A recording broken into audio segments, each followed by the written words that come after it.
This is Protect the Den. On the road at Orleans Arena in Las Vegas, Nevada, here are your hosts, Jarod Ivins and Brice Larson.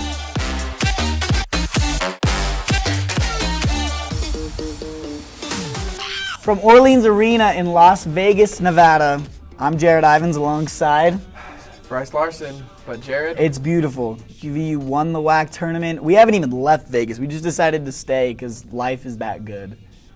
Jarod, we are still in Orem. Life sucks. You're delusional.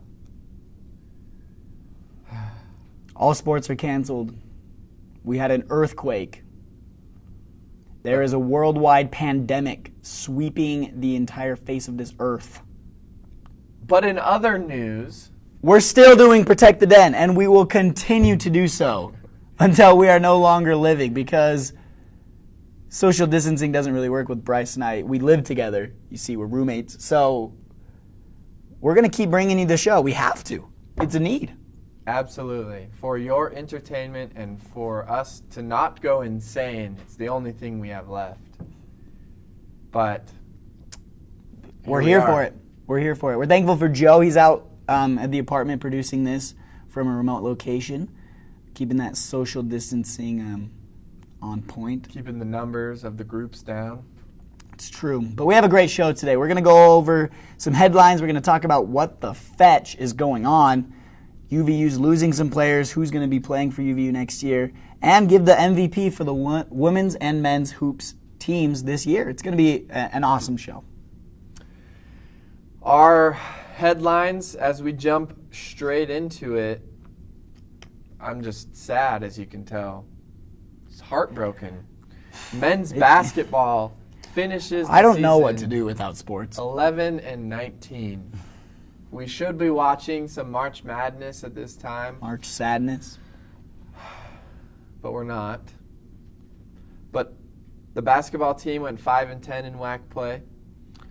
E-Man Olajupoke finished 11th in the nation with 81 blocks. 11th in the nation. That's incredible. We're grateful for the man from Akron. He transferred from Akron, sat out a season to finish his senior season here at Utah Valley.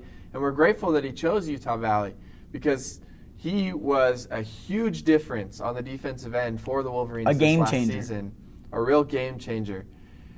Isaiah White, Kazdan Jardine have entered the transfer portal on the other hand. More sad news. Along with Ege Havsa, who had entered around the time, just right after the New Mexico State game. Yeah. So that makes the second and third Wolverines to enter the transfer portal, and we're going to talk about that a little bit later in the show. Yeah. On March 18th, the WAC suspended all athletic play for the remainder of the academic season. So baseball was done. They finished 5-14 overall, and the softball team, who absolutely crushed it, finished 12-7 after they got off to one of the greatest and hottest starts of all time in UVU program history. Now, the good news, there is good news amongst all of the terrible news. The NCAA, for once, has done something nice, but they've granted the seniors another year of eligibility in spring sports. That's incredible. Track and field, baseball, softball, that's going to be huge. Golf, tennis, big time for these spring athletes and for some of the softball players who are going to come back. Yeah, softball especially has some great seniors on that team who really their season got cut short, and it was unfair because it's one of the best starts they've been in school history. Great addition by the softball team to add Brooke Carter, who threw just an absolute perfect game for the Wolverines earlier in the season. So it was really a shame to see their season come to an end. Yeah. But let's jump in and talk about these three basketball players who have entered the transfer portal. What's going on with the basketball team right now? You know, this is a big loss for UVU. Both of these players that are now joining Ege Havsa in the transfer portal were big-time playmakers, and they played a lot of minutes. Isaiah White was one of the best players that UVU's had in a while. He was a key leader in scoring and rebounding and playing for this team. And, depending on where he goes, it's going to cause some controversy. And we could see that play out next season. It's going to be interesting to see where Kazan Jardine also ends up. He was a shooter, a playmaker as well. So UVU is losing players in addition to all of the seniors. That's going to be a big-time loss. Yeah. And I don't know where they're going to go from there. So who's going to be on this basketball season this basketball team next season? We know J.J. Overton is planning on staying. Brandon Averett, there's been talks about him possibly leaving, but he did send out a tweet the other day. Yeah, that was awesome. That it seems like he's going to be sticking around. Obviously, we're going to lose Brandon Morley as a senior, TJ Washington as a senior, Emmanuel Japoke, Bradley Kitchen. So none of those guys. Kazan Jardine is going to be he entered the transfer portal, so he'll be gone. There is Trey Woodbury, Lewis Johnson, Fardos, Amick. There's some players that are staying that we can see, Travis Wagstaff. The problem is, Brice, is that not many of these players that are going to be on the team next year have played with each other or have that experience. This is a young team. I do expect UVU to land some transfers as well. Well, they do have Colby Leifson, of course, who transferred from BYU and sat out this last season. So he'll be eligible to play next season. So we will see. We have seen UVU on the recruiting trail.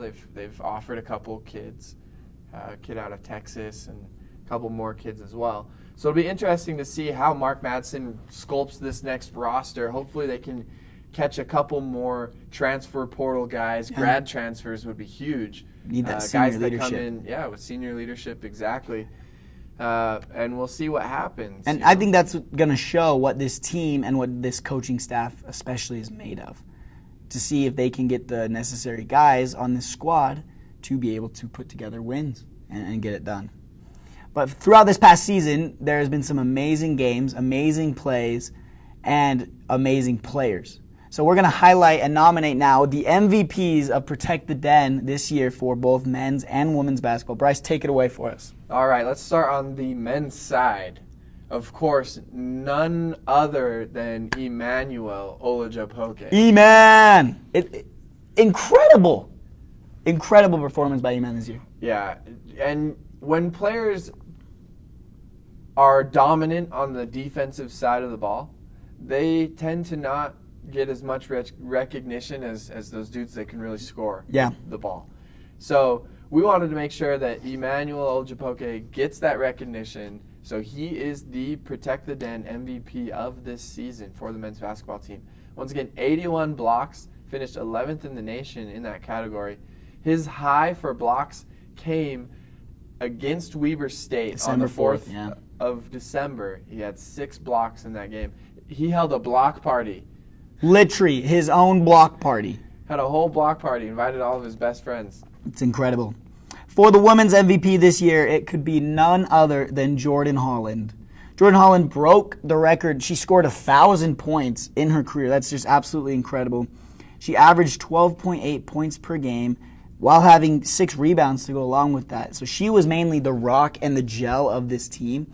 She was the person, the player, the leader that kept this team together, kept this team functioning. And, they got hot right when they entered WAC play. A tough beginning to the season where they really struggled.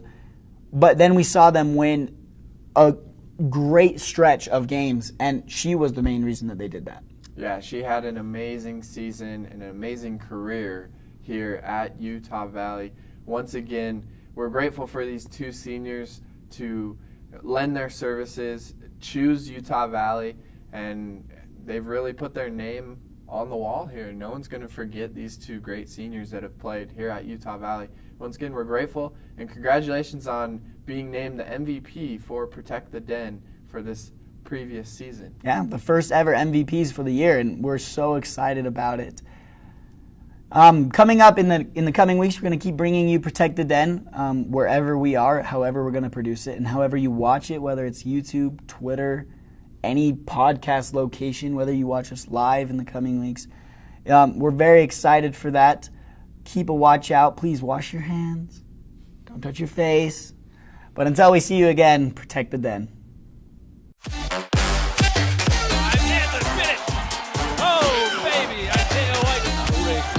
Goes to work in the paint. Rejected.